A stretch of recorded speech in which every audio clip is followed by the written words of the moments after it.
कश्मीर में हिंदू और सिखों की हो रही हत्या को लेकर एडवोकेट विनीत जिंदल ने देश की मुख्य न्यायाधीश जस्टिस एमवी रमन्ना को चिट्ठी लिखकर इस मामले पर स्वतः संज्ञान लेने का अनुरोध किया है।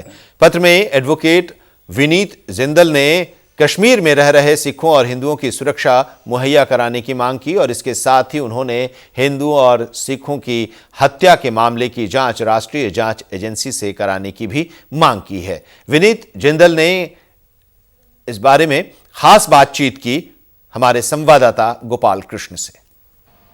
कश्मीर में हिंदुओं और सिखों की हो रही हत्या का मामला अब देश के सबसे बड़ी अदालत यानी कि सुप्रीम कोर्ट पहुंच चुका है।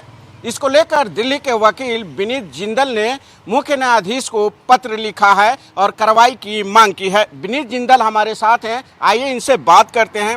सर, आपने जो पत्र लिखा है मुख्य न्यायाधीश को, उसमें क्या कुछ आपने मांग की है? देखिए, जैसे हमारे आर्टिकल 21 के हमारा कॉन्स्टिट्यूशन कहता है कि यहाँ पे रहने वाले, हमारे देश में रहने वाले हर नागरिक को अपनी लाइफ और लिबर्टी जो है उसको पूरे तरीके से यूज़ करने का अधिकार है। लेकिन जिस तरीके से पिछले एक हफ्ते पहले जो इंसिडेंट्स हुए हैं, जैसे हिंदू और सिख लोगों को चुन के मारा गया कश्मीर के अंदर, वो कहीं ना कहीं हमारे उस राइट का वॉल्यूशन है। मैंने एक लेटर पिटीशन माननीय सर्वोच्च न्यायालय के मुख्य न्यायाधीश के सामने प्रस्तुत की है, जिसमें मैंने ये मांग की है कि वहाँ पे जो अल्पसंख्यक लोग, जो हिंदू और सिख लोग वहाँ रह रहे हैं, उनकी सिक्योरिटी के लिए गवर्नमेंट ऑफ इंडिया ने क्या स्टेप आज तक लिए हैं उसके बारे में बताया जाए और एक कमेटी का गठन किया जाए।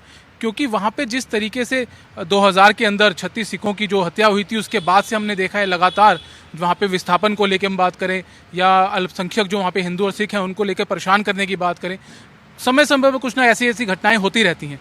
तो उसको लेकर मैंने आग्रह किया है कि एक कमेटी गठित की जाए जो लंबे समय तक वो जो लोग वहाँ रह रहे हैं अल्पसंख्यक लोग, उनको एक सिक्योरिटी प्रोवाइड कराया जाए, उनको एक ऐसा एटमॉस्फेयर प्रोवाइड कराया जाए कि जो वहाँ पे जाके रहना चाहते हैं दोबारा से वो रह पाएं।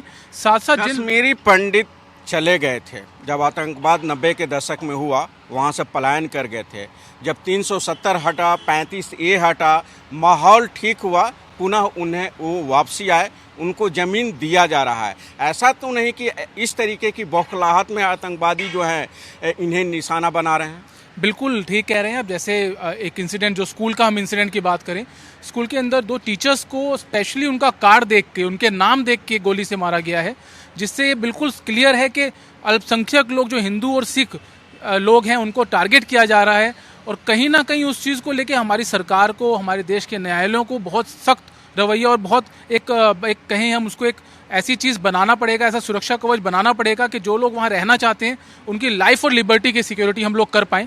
मैंने ये भी मांग किया है कि जिन लोगों की मृत्यु वहाँ पे इस घटना में हुई है, उन लोगों के परिवार को 1-1 करोड़ रुपए का मुआवजा दिया जाए, साथ साथ उनके परिवार में से एक आदमी को नौकरी दी जाए। क्योंकि ऐसा एक प्रेसिडेंट बन गया है कि जब हम लोग ये कह के सिर्फ कि आतंकी हमला था या आतंकी लोगों ने मार दिया, उन लोगों को उनके हाल पे छोड़ देते हैं। ये गलत है।